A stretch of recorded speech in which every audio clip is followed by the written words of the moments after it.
When I got home, the cruiser lights washed my street in pulsing blue. A police officer stepped out of the car, his face a neutral mask. "We took your 10-year-old niece into custody for theft," he said. My breath caught. "My niece moved abroad a year ago." He looked at me as if I'd just confessed to a crime. "Then you'd better come to the station." I drove behind him in silence, hands locked at 10 and 2 on the wheel, my mind trying to reconcile the impossible. At the station, a girl sat in the waiting room, small shoulders shaking, face hidden by her hair. She wore my niece's favorite sweatshirt, faded pink with a cracked unicorn on the front. I stared at her and felt the first crack in the floor of my reality. They called her by my niece's name. She lifted her face, eyes swollen from crying. Same shade of green. Same small scar on the chin. But older, harder. Her voice was thin when she spoke. "Auntie?" My throat closed. "Where's your mother?" "She told me to find you." I sat across from her, forcing my hands to stay still. The fluorescent light hummed. My reflection stared back at me from the glass partition. A year abroad, weekly video calls, photos from beaches, new schools, smiling selfies. My sister had built an entire reality from pixels, and I'd believed her. The girl, my niece, clutched my sleeve, whispering, "Don't send me back." The officer explained she'd been caught stealing food from a corner store. She had no ID, only my number written on a scrap of paper. The paper was in my sister's handwriting. That night, I took the girl home. She slept curled on the couch, fists tight like she expected someone to grab her.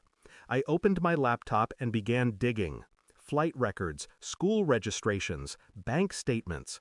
The story unraveled quickly. My sister's move abroad had been nothing but filters and old vacation pictures recycled to keep me fooled.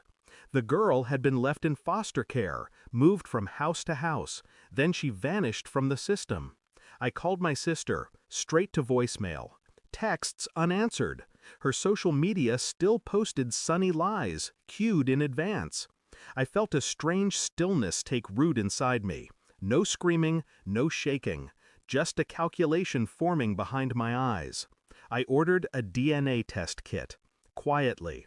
A strand of the girl's hair while she slept. My own swab taken in the bathroom with the door locked. Days passed. I acted normal, made breakfasts, asked gentle questions.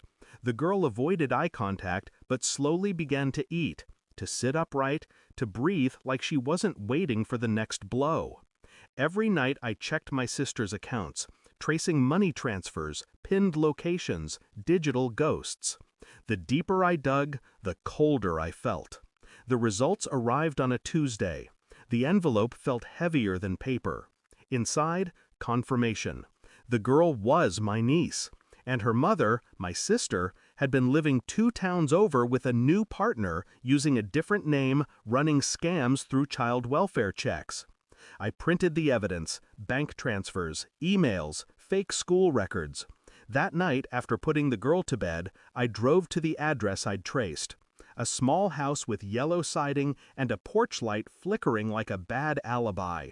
My sister opened the door, her face a blend of shock and contempt. She was thinner, her eyes darted.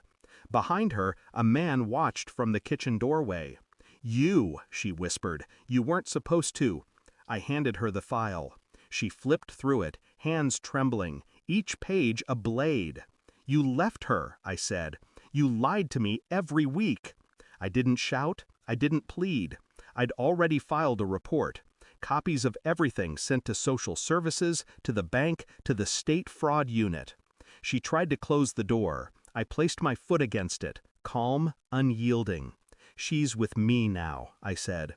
Her mouth opened, closed, opened again. "You think you're better?" "No," I said, "just not you." I slid the custody papers across the threshold.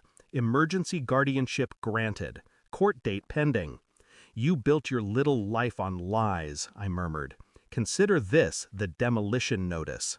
The man behind her stepped back, face draining.